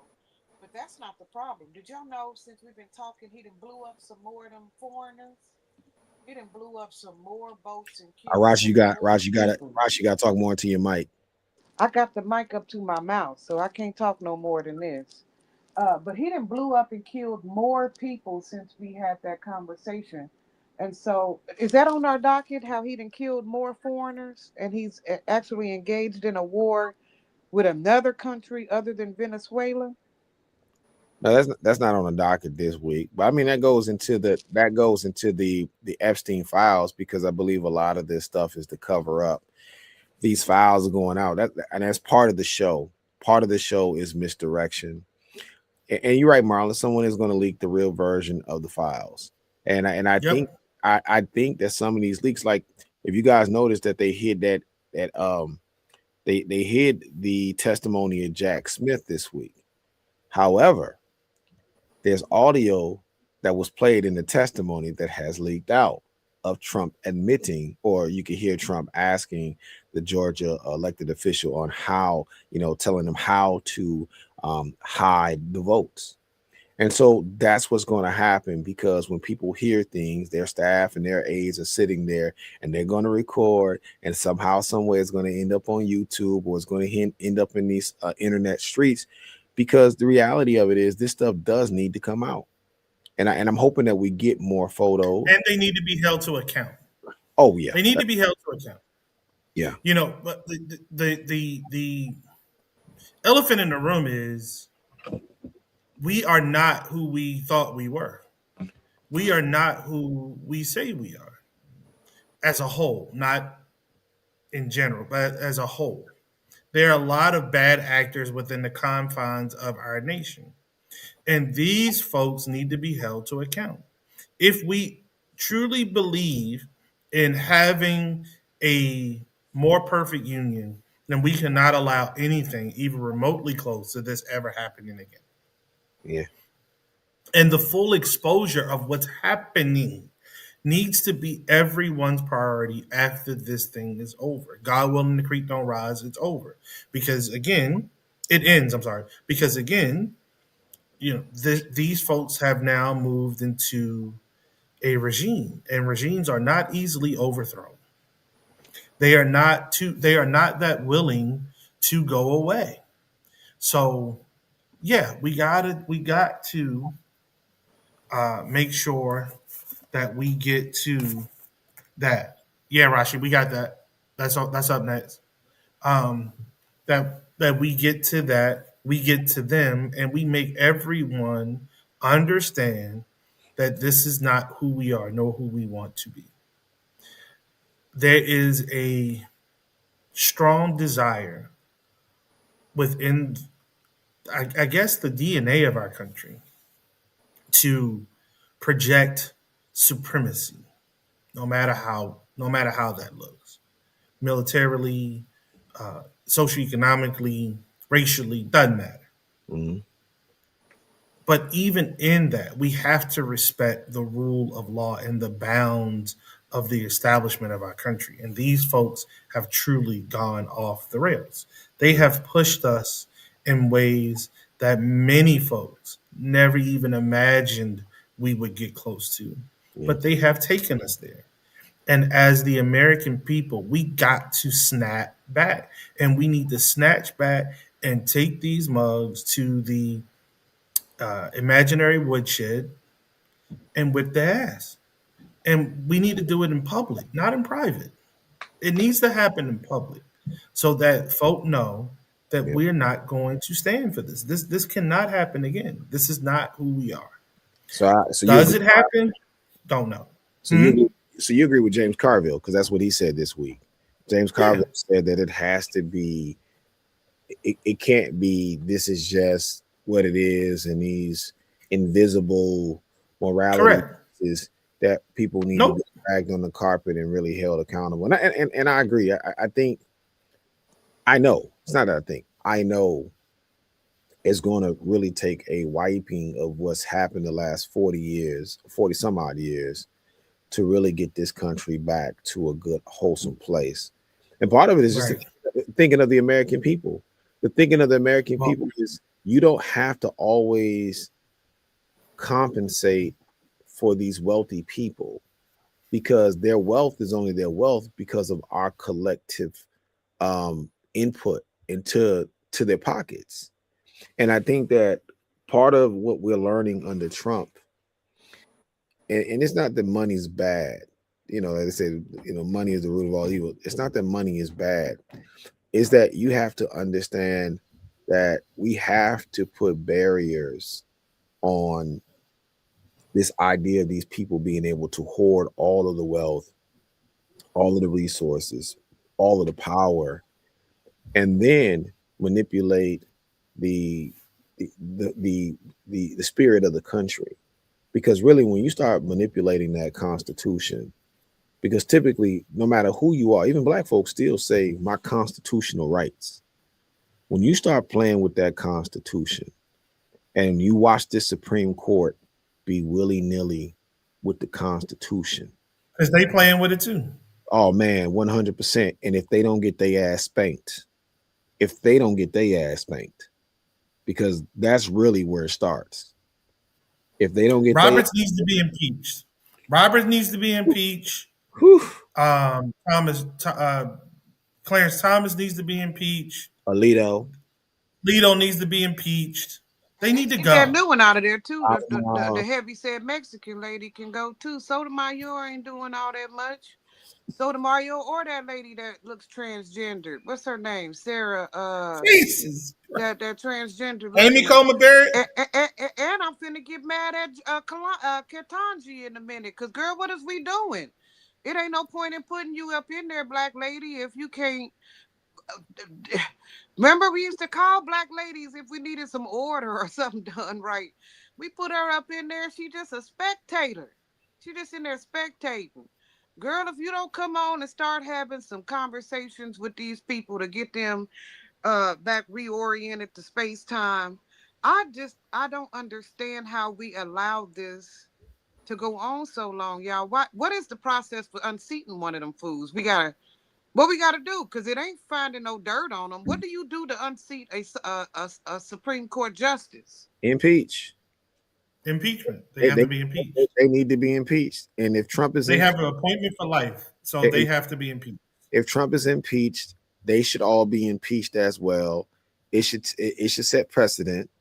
And what we need to Correct. do after they are impeached is that we need to we got to stop coloring within the line when we know that the line is already set with booby traps. You have to do something. So, okay, so let's think proactive. Right now, we need to be looking at some possible Supreme Court justice replacements. If we're going to get them out, then Yes. then we got to have somebody. It ain't like we can govern with an empty chair. Rashi, if you say Ben Crump, I'm going to hang up on your ass. I swear for the Lord. So I was thinking there is this lawyer named Benjamin Frump. And Benjamin Frump. Okay, never mind. Well, I don't know I don't know. You know, my thing is the idea that they've made so much money off of some of their rulings and have refused to recuse themselves because of the financial benefit, and then also the political ideologies. You really want the people that are sitting on the courts to be more about the constitutional and the rule of law and not about the political ideologies. And you're seeing this is nothing but political ideology time after time. The other thing too is, and I'm glad, you know, I'm glad that Gavin Newsom took the stand to expand to do the map in California. But I always go back to this, and I'll say this again. You can love or hate President Obama, but one of the biggest mistakes that they made was not appointing a judge in that recess. I agree. Totally agree.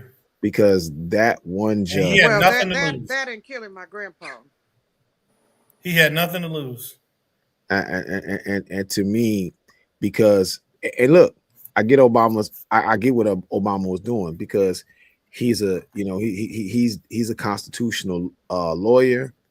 He loves the Constitution, so he was just trying to color within the lines, but he didn't think that this would be so far. He didn't know that Trump would be so far out of the line. And I'm telling you, politeness is what it is, and we should have learned from that. And then the Biden administration should have learned from Obama's mistake. And when they got him out of there, they should have allowed Jack Smith.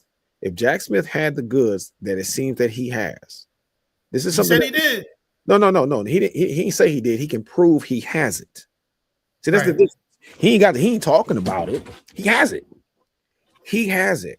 And what ended up happening was the guy who was over the Department of Justice, he decided once again, Merrick Garland, I'm going to pull up on the horses. Merrick Garland, and trying to be nice. Well, sometimes Lee, I'm starting to believe in some of these instances that is not niceness. It's fear. It's either fear. Connectivity. It's fear. It's fear exposure. No, you think the connectivity? They're connected together? That too, in ways that we don't see. In ways that we don't see, because what we're seeing through this pedophile situation with Epstein is that the pedophilia piece is a bipartisan situation, right? Yep. And I'm not. And I'm not perverts on all sides, girl and boy. And I'm not going to say that everybody because Epstein also was blackmailing people financially as well. That was another thing too. But all of that brings everybody together at one table. And when you add finances, you add this sexual deviance. You know, when you add that piece to it, right? They got the nerve to be talking about they want to ban porn. Man, you better ban messing with them little kids first. Hey, y'all better leave me the hell alone. I need to do what I need to do. This country will go up in flames. But you know, Japan does it. I mean, in theory, there are plenty of other countries. When you type in xxx.com, it show the blue screen and say, "You nasty, get back to the regular internet." There are countries that have that. And so maybe we can at least the child porn. How about doing it just for child porn? Marashi, why are we listening to any group of people who are raping women, molesting children. And this goes back to this whole moral conversation time and time again. These moral Yes. police people always are the sycophants behind the scenes. You always got something moral you want someone else to do. But when they pull back that curtain on you, oh, you's one sick bastard. And so to me, you see this time, and you see this in the black community too. You see this in the black community. They said they're not giving up certain positions unless you're a perv, so they can manipulate you later. SC Ketanji dissents are fierce. She is the only one vote, just one. President Barack moved to add a SC judge was blocked. We cannot discount the efforts. Even failed. It was not blocked because he could have used executive order. So you can't use that. Use that on people who don't know. He could have used executive. He could have done it during the recess. He could have did it in the recess, and that would have been fine. And people don't like that's the part that listen, and it's okay. It's okay. People make mistakes. It's okay to say you made a mistake. Part of the thing is he's human. And on top of that, too, is he cares about the country. He cared about the country because he didn't want to set the precedent of if I do this, then what is this guy going to do after me? And he didn't want to set that, but he didn't know. Hey, man, dude don't need you to set that example. Dude crazy. He don't care about none of that. All of this, like, yo, if we do this, he gonna do that. Oh, he gonna do that, so you can do this. He gonna do what he want to do no matter what. We need to move on though. Let's get to the shooting at Brown University, and so the shooter at Brown was found dead 2 days after. That was Wednesday morning. So 2 days after he entered a storage shed or storage facility in New Hampshire. Claudio Neves Valentim, 48 years old, from Portuguese. He was a former Brown University student. He also is connected to the death of a MIT professor just days after the shootings at Brown University. At Brown University, 3 people have been pronounced dead. There are 9 others that were injured and still fighting. Now, the thing that I saw during the announcement of the finding of this guy and his body that really got me chuckling was the police chief. He was Hispanic. I'm listening to that press conference, and I'm saying to myself, well, Trump about to deport his ass after this press conference. Now, the way they coming at the Latinos, right and left and right, I wouldn't doubt it. I wouldn't doubt it. I'm just saying, y'all better protect your police chief. If his ass come up missing, ICE got his ass. I'm just saying, they taking anybody and everybody, but they snatching everybody right about that. Everyone's looking for a manifesto, a reason. Y'all, some motherfuckers just crazy. There's no reason. There's no manifesto. They did what they did because that's what they did. There's nothing else. Wait, Lee. I don't think there's a reason. We just don't believe in the evidence that they're using to create that logic. I mean, we got to be careful here. There's always reason. It's just we don't agree with why.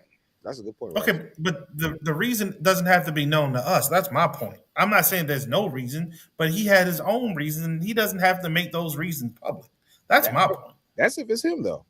I mean, listen, I'm one of the things that I gleaned this week, listening to these ICE raids and hearing that story about who was the speaker, who is the press secretary? What's her name, Rodney? Levitt. Her sister-in-law being targeted. And then in Minnesota, in the raids here, they targeted the sister of the girl who recorded the George Floyd killing. Right? Like they detained her and had her, even though she's an American citizen. I'm just saying, y'all, it is some strange times in this country. And I'm just saying, I don't know. Like almost now, Rodney, it's like I need verification. Is this really the killer, or is this somebody who just committed suicide? Because we got this bumbling, stumbling FBI that every time, and here's the pattern: we got the killer. Oh no, we don't got the killer. It's a pattern. Why are you constantly saying you got someone that you don't have? At some point, somebody got to smack you with their hat and say, "Shut the hell up! You ain't got nobody." And it's the same. And keep in mind, these are the actors from reality TV that Donald Trump hired. Just keep this in mind, right? Cash Patel don't know what the hell he's doing.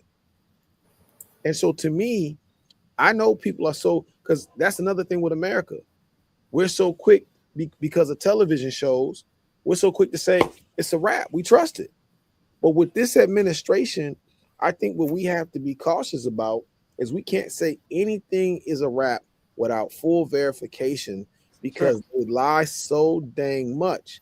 And they ready to give his name, brother. His name is Claudio Valente. Now, you think when they ready to do them kind of games, they'll put a name out that can be traced back? They just say some dude. They say some dude, Barry. They don't say Claudio Valente. Well, you can say Claudio. But Rashi, in this administration, you could say Claudio Valente because it sounds like a foreigner name, and you're trying to get the foreigners out. And look at what he did at Brown College. So no, that they don't say some dude. It's similar to the situation in Utah that everybody's questioning about Charlie Kirk. Is this kid really the shooter, or is this kid just a kid who had family who was upset that he was in a relationship with a transgender person that they were willing to take that government dollars to sell that kid out, saying that it was a 30-06 for World War I. Okay, it's like, because in America, it's this idea of our fear that if they tell us that our fears are be calm, we got it. Be calm, we got it. We accept it. I'm just saying, Lee, Rashi, Rodney, I would like to know more so of this guy and what was his connection to those people. Because to have somebody randomly show up, start shooting, and then go unalive himself after you do this horrific act. Well, allegedly the professor was in Portugal a couple of years back as well. So I think they're trying to do that whole angle situation. But I'm not pushing against you, bro. Like, I mean, there are folks out here. There are folks out here that are clearly aligned with this administration and will do whatever they are asked to do. So for them to pick this person or pick that person as a pansy does not. But hits that could be government sanctioned is what. Correct. That's what I said. To pick those other people as pansies, that does not escape me at all. Let's move on to Rob Reiner. And he and his wife were found dead on Wednesday as well. Yeah. No. The 14th. Oh, the 14th. That was this week. Well, yeah. 6 days ago. So that was like Monday. No, that's Sunday. Sunday. Thank you. Yeah, Sunday. You're right. My apologies. And he and his wife, Michelle. Yeah. He was 78. Michelle was 68. Were found dead in their home. And their son, Nick Reiner, 32, is charged with both of their murders. There is a kick up about Nick's drug habit may have been at play for the cause of his parents' death. Mm-hmm. But that was sad, man. That's very sad to me. You know, all I could think about was Marvin Gaye. All I could think about was Marvin Gaye. You know, Marvin Gaye and Amy Winehouse. I thought about Archie Bunker, to be honest with you. You know, the meathead had finally gone to glory. And that was really the first thing that came to my mind. As a young kid, this was the first white person that I remember that was truly in tune with the struggle of other people. Mm-hmm. He's the first one that I remember. You know, then thinking later on, you look at or remember, I just had somebody else. The cop from Sanford and Son, because he was trying to be down. He was trying to be down constantly. But Meathead was the first one that really, really came to my mind. And just remembering Gloria cry all the time because her father would insult her husband, so on and so forth. But, you know, this cat had a hell of a career. Unfortunately, his life was taken by the hands of his son. Mm. And, you know, uh, rest in peace to him, his family.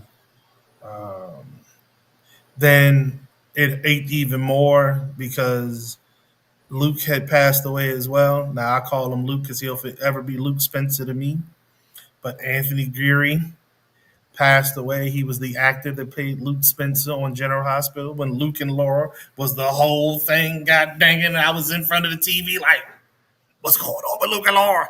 You know what I mean? But this guy, I didn't even know he was homosexual, but he was homosexual. Married to a man, married the same man twice. Yep, married the same man twice. Never would have thought that at all, but hey, that's his life. That's how he lived it. And Oh, yeah, man, that hurt though. That hurt big time. You know, didn't even. I mean, that's like Jesse and them next. You know what I'm saying? Like, oh, good lord, what am I doing? Jesse die? Like that's gonna be really painful. But yeah, Jesse and Debbie, that's gonna be really painful. You look, stop laughing at me, bro. I'm getting old. Things like that happen now. You know, people die. What? it's Jesse and Angie. What?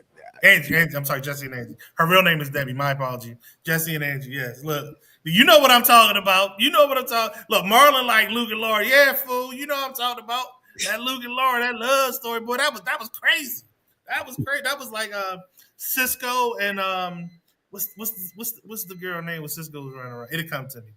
You know, I ain't watched stories in a long time, but when I was a kid, Uh, I was locked in them stories, boy. I was locked in the story. You could turn me away from ABC. One Life to Live, General Hospital, All My Children. Shh. I sit right up in the house and be good all day. I wasn't going outside playing. I ain't like to get dirty. Hell no. Going outside doing all that sweat, this hot. oh, Not me. hey, Not me. I wait till it cool down. Then I go outside later on. hey, Huh? so I want to say this about Rob Weiner and some of the films that he contributed. Films like Stand By Me and other films that he was the director. He had a good run, and he was a part of. Great. He When was a Harry Met Sally. He did When Harry Met Sally. yeah. But for me, it's just more about the American fabric of some of those stories that's talking about. It's really like it's Hold on, really y'all. Marlon said, "Why do black people call them stories? Because they weren't stories, man. No black people call them soap operas. We don't do that crap. We yeah, stories, dog. it's the stories, yeah, Go for sure. watch For sure. cartoons and the stories, And you dog. know what? And I appreciate you calling them the stories. I appreciate that because that was a throwback to when we were actually cultured with our own self. But I do want to say that piece with Rob Wine, those movies were great movies if you really want to kind of understand the fabric of the country from a white aspect. And I think that that's very important because sometimes you only see the Hollywood business person, not those interconnected stories to let you know that all human beings kind of have that link of trials and tribulations. And that was good. That was good to see because, when you're black, you don't know much about white folks in your own community. But to see some of those stories and then the Wonder Years was just that, hey, man. I mean, Stand By Me was just, that was the joint. And I remember the song Stand By. You want to see a dead body? I remember the song Stand By Me.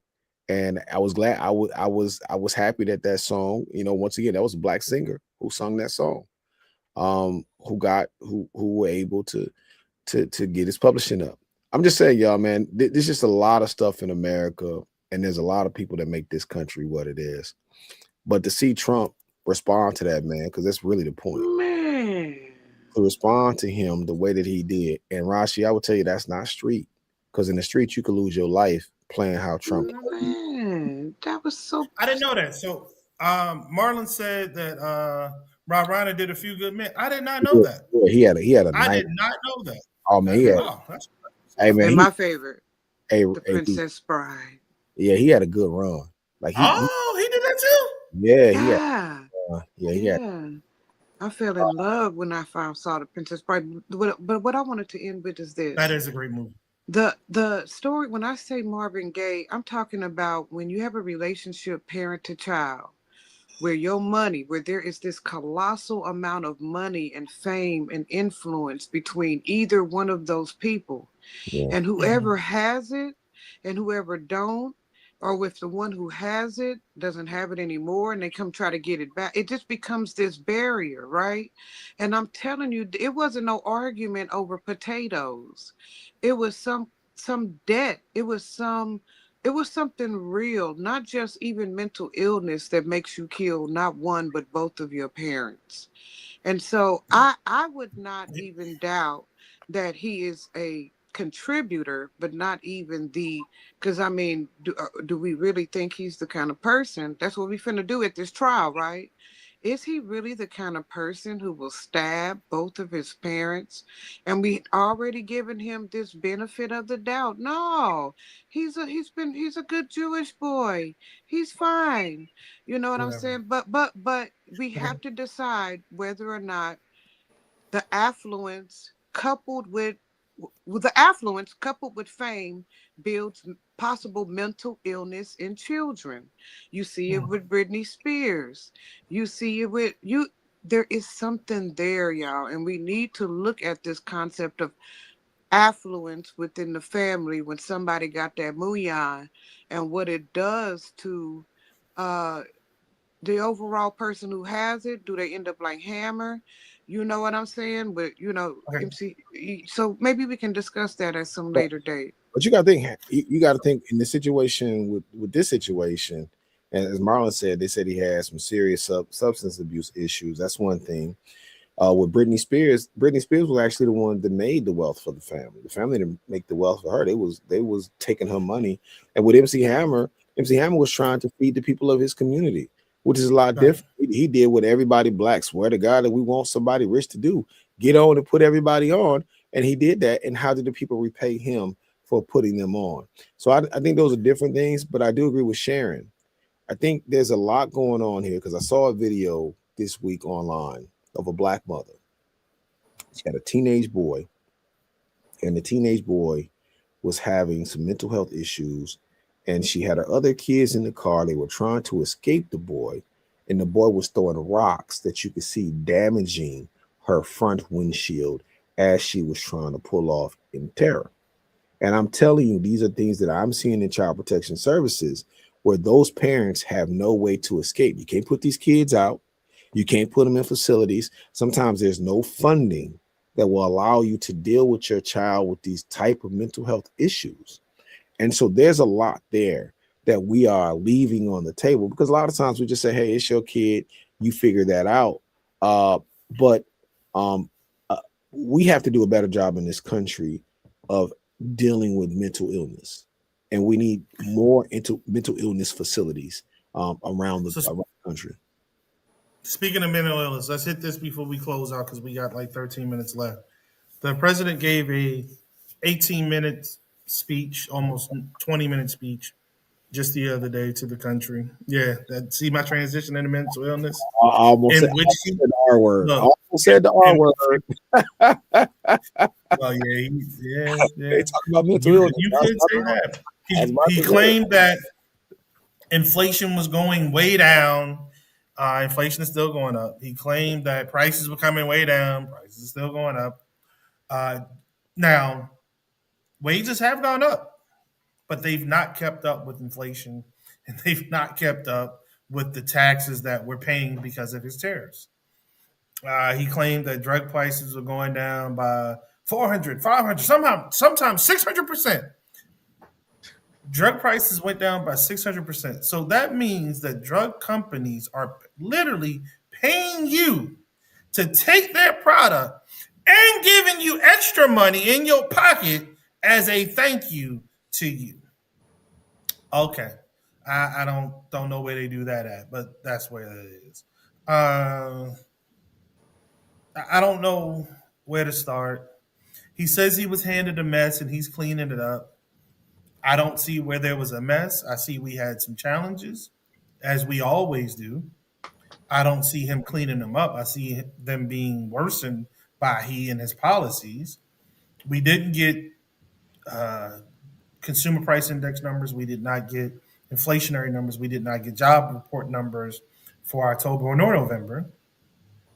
How was that helpful to anybody?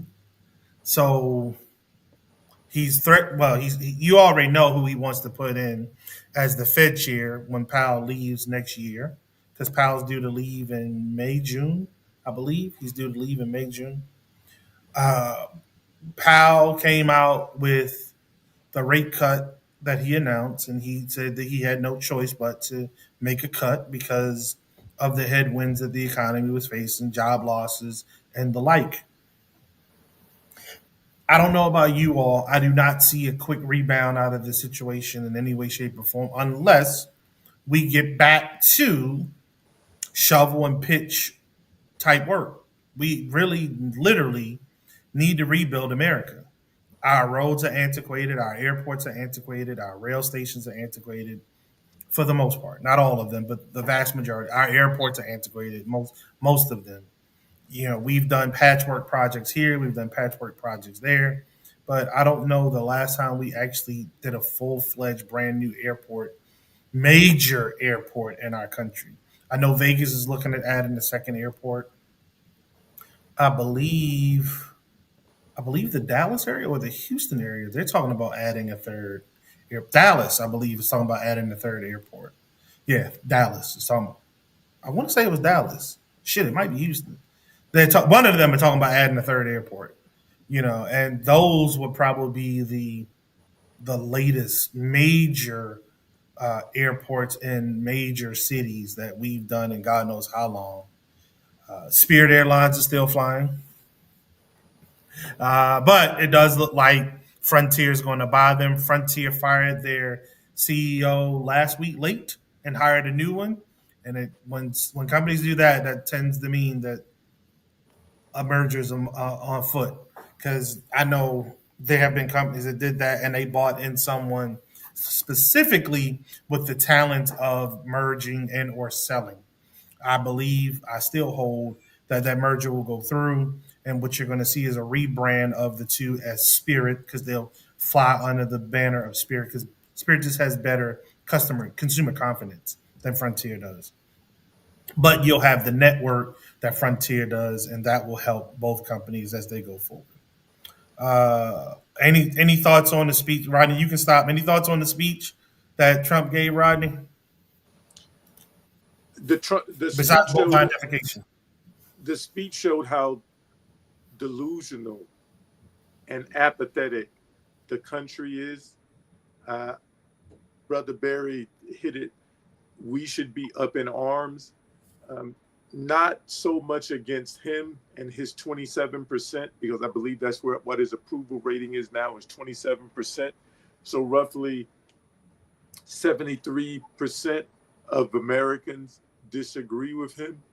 We have strength in numbers, but what we don't have is organization.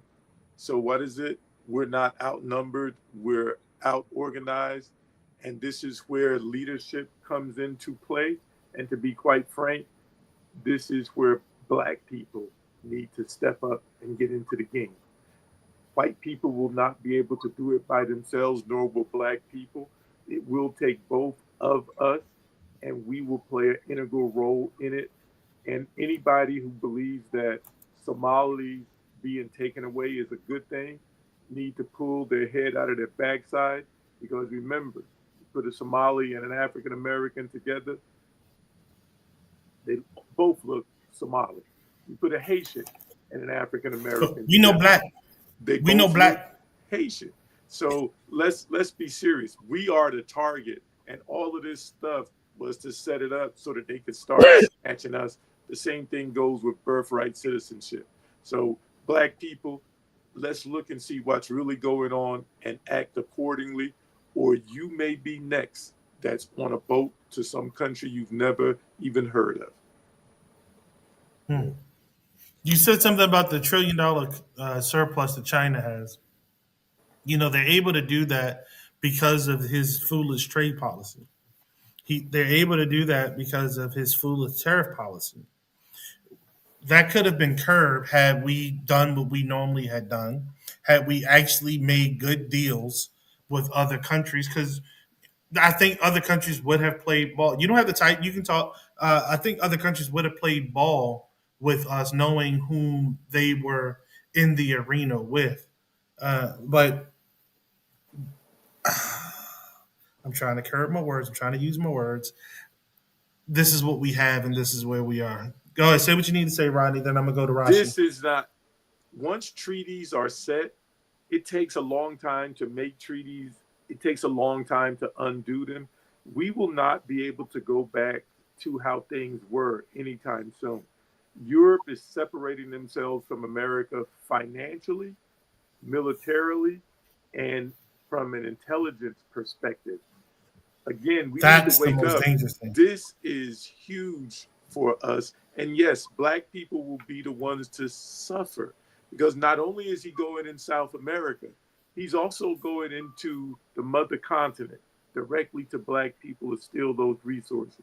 There's no place, black man, black woman, you're going to be able to run and hide because he's after us. Rashi, what you had to say? Well, you guys have to forgive me. I'm going to skip subjects because I want y'all to know that somebody got beat up the other day. His name is Paul, Jake Paul. Paul. His name is Jake Paul. Jake Paul. And Jake apparently Paul. some extremely attractive, well-trained black man put him to sleep Anthony almost. Joshua. Oh, that's his name. That's his name. So if you got bored and you want to see a little bit of pro-black sentiment enacted in physical form where nobody has to go to jail, you should go head on and check out that legally sanctioned assault that I saw. That good old country down He broke his home jaw. ass whooping. And He let's broke see his if jaw.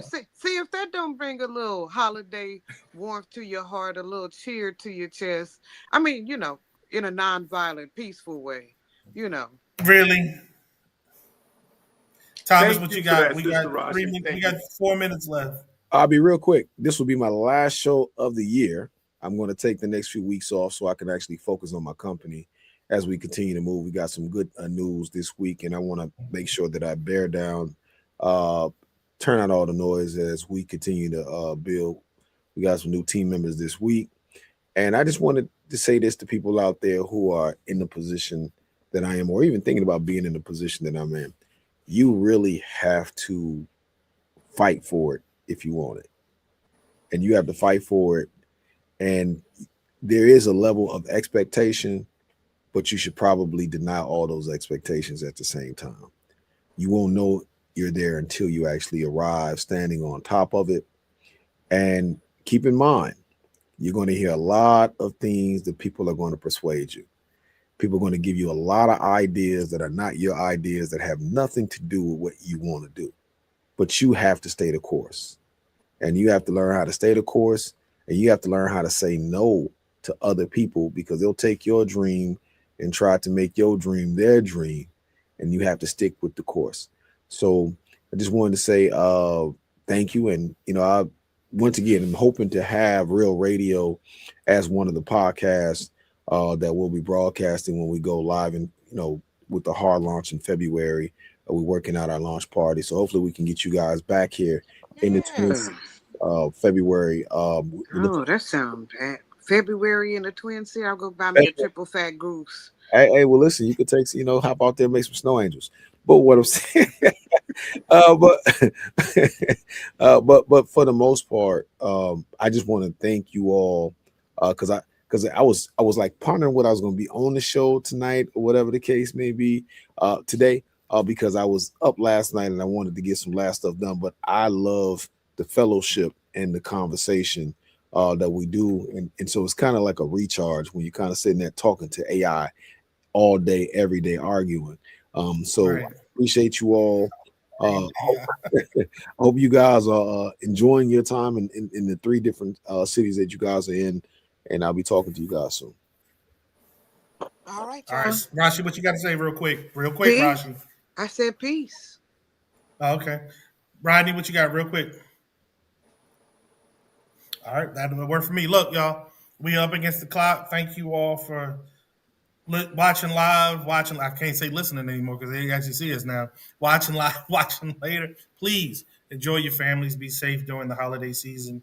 If you can bring some joy to somebody, please give it to them because the only thing it's going to do is come back to you twofold. If ain't nobody told you, we love you and a damn thing you can do about it. Until next week, family. Peace.